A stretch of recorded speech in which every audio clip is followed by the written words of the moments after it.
So మేము కస్తూరి గారిని first చూసింది భారతీయుడు సినిమాలో, భారతీయుడు 1. ఇప్పుడు మళ్ళీ భారతీయుడు 2 రిలీజ్ అవుతోంది కదా, రిలీజ్ కూడా ఉంది June 15th భారతీయుడు 1 అనేది. ఆ టైంలో ఎవరికైనా యూజువల్గా సినిమా ఇండస్ట్రీలోకి వచ్చినప్పుడు ఫస్ట్ మీరు ఒక మూవీ చేశారు తమిళ్లో, ఆ తర్వాత ఒక బిగ్గెస్ట్ మూవీ అనేది వచ్చింది, శంకర్ గారి దర్శకత్వం, పక్కన కమల్ హాసన్ గారు ఉన్నారు, ఇంతమంది ఉన్నప్పుడు ఇచ్చింది చెల్లి క్యారెక్టర్. ఏమైనా అనిపించింది ఆ టైంలో? లేదు, యాక్చువల్లీ ఫస్ట్ నన్ను ఊర్మిళ క్యారెక్టర్కి ఆడిషన్ చేశారు. అప్పుడు రంగీలా ట్రైలర్ కరెక్ట్గా ఆ టైంలోనే వచ్చింది. ఆ ట్రైలర్ చూసి ఇమ్మీడియట్లీ ఆ రోల్ ఊర్మిళకి చేశారు. తర్వాత ఈ రోల్ చెప్తే ఐ హర్డ్ ద స్టోరీ, నాకు తెలుసు ఇదే కీ క్యారెక్టర్ అనేది తెలుసు. అదర్స్ ఆర్ మోర్ హీరోయిన్స్, దాంట్లో కొంచెం ప్రాప్ లాగా ఉంటారు. స్టోరీ అయితే ఈ చెల్లి క్యారెక్టర్ మీదే వస్తుంది అనేది తెలుసు. అండ్ ఇంకో మాట, అలాంటి అదృష్టం ఎప్పుడు దొరుకుతుందని, see the combination, Kamal Haasan గారు, శంకర్ గారు, ప్రొడ్యూసర్ అయితే super star producer AM Ratnam గారు, camera is Jeeva. Again so many movies ఇక్కడ కూడా చేశారు, so many. He's not there now, but he was a super star cameraman. AR Rahman peak time Bharateeyudu songs అంటే మరీ ever green కదా. అందరూ ఎడిటింగ్ కానీ ఆర్ట్ కానీ all are giants in the industry. ఎవరెవరెవరు వాళ్ళు ఫీల్డ్లో జయంట్స్, వాళ్ళందరినీ ఒక్కటి చేసి అక్కడ కల్పించి ఒక మూవీ చేశారంటే అది భారతీయుడు. And fantastic character, fantastic express, దానివల్లనే కదా నాకు తెలుగు ఫీల్డే ఓపెన్ అయింది.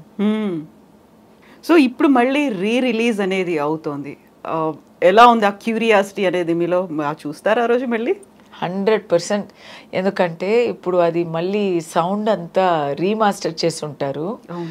అప్పుడు ఆ పూటల్లోనే వినటానికి అంత బాగా ఉండే ఒక మూవీ. సాంగ్స్ అయినా సరే, డైలాగ్స్ అయినా సరే, చాలా ఆ కమల్ వాయిస్ వినటానికే అంత బాగుంటుంది. 100% I want to see it in theatre in Hyderabad. అప్పుడు రిలీజ్ అయ్యే సమయంలో నేను హిందుస్థానీ హిందీలో చూశాను, ఇండియన్ తమిళ్లో చూసినాను.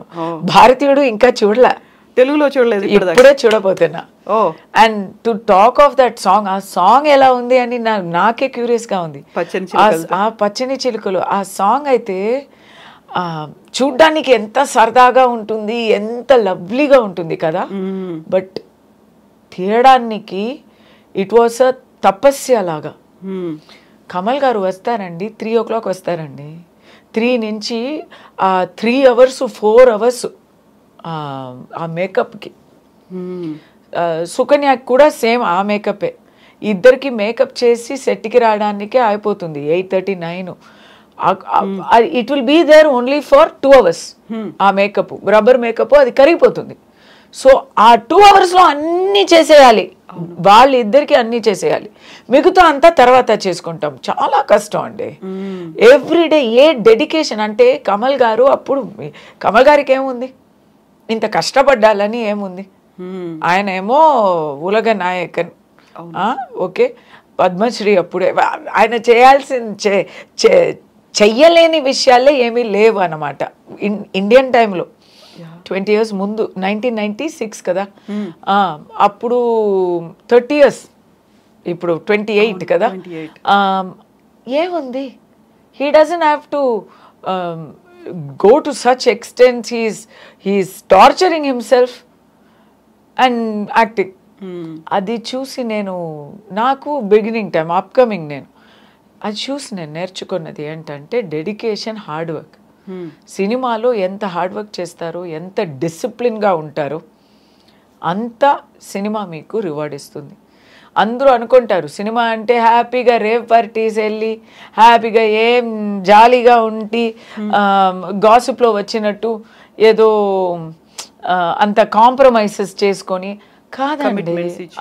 కాదు, you have to be very discipline, otherwise you cannot make a movie. ఎంత అండి, ఒక వివాహం చేసినట్టు అంతా మందిని కలపడం, వాళ్ళతో ఫస్ట్ పని చేయించుకోవడం, ఇదంతా అది ఈజీ కాదు అది. So if you're happily drinking partying అవ్వదు. అందరూ అనుకుంటారు ఇక్కడ ఇప్పుడు అదే కదా ఫ్యాషను. సినిమా వాళ్ళంటే ఎవ్రీబడి ఈస్ పార్టీయింగ్ అని చెప్తున్నారు కదా. If people are party 6 o'clock shooting తర్వాత నేను వెళ్ళి పార్టీ చేసుకున్నాను అనుకోండి, నెక్స్ట్ డే షూటింగ్ అవుతుందా? అవుతుందా? డైరెక్టర్, ప్రొడ్యూసర్ కోట్లు ఇన్వెస్ట్ చేసి if is not taking care of the project, ఏమవుతుంది ప్రాజెక్టు? డైరెక్టరు నెక్స్ట్ డేకి ఇప్పుడే ప్రిపేర్ అవ్వకపోతే ఏమవుతుంది? నెక్స్ట్ డే షూటింగ్ లొకేషన్లో వచ్చి ఓకే ఇప్పుడు ఏం చేద్దాం అని అనుకుంటే ఏమవుతుంది? ఆర్టిస్టులకి హ్యాంగ్ ఓవర్, ఆర్టిస్టులు ఇలా సెట్కి వస్తే ఏమవుతుంది? ఆర్టిస్టులకే ఇంకా కష్టం.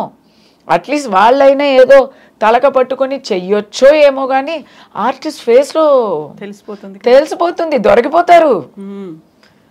So it's not possible. Exactly. Bharateeyudu 2 రాబోతోంది. ఎలా ఉంది? ఆ ఈగర్నెస్ అనేది కనిపిస్తోందా? లేకుంటే ఇందులో మీరున్నారా? లేరు కదా.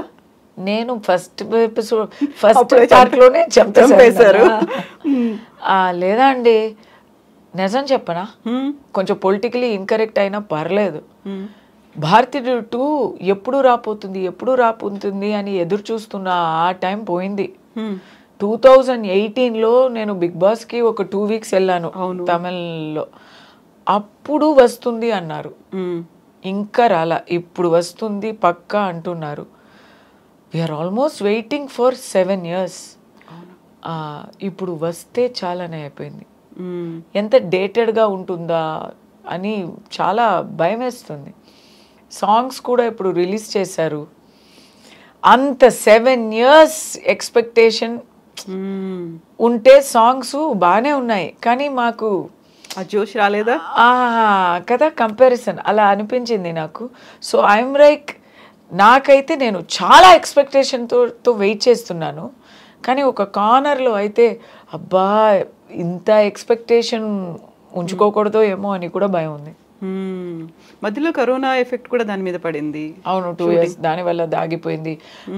సెట్లో యాక్సిడెంట్ అయ్యి, అవును కదా, క్రేన్ కూలి పడిపోయింది, ప్రాణలోటు అయిపోయింది. అలాంటి విషయాలు పాపం they went through lot. But that's not the way అండి. అబ్బా 7 years ఒక పిక్చర్ తీస్తే మరి see I'm a big fan of Kamal garu, I'm a big fan of Shankar garu. వాళ్ళు మళ్ళీ ఫిల్మ్స్ ఇస్తూ ఉండాలని కోరుకుంటాం, కాంబినేషన్ రిపీట్ అవ్వాలి అని. అది ఒక్క పిక్చర్కే 7 years అంటే ఎట్లా? ఎగ్జాక్ట్లీ.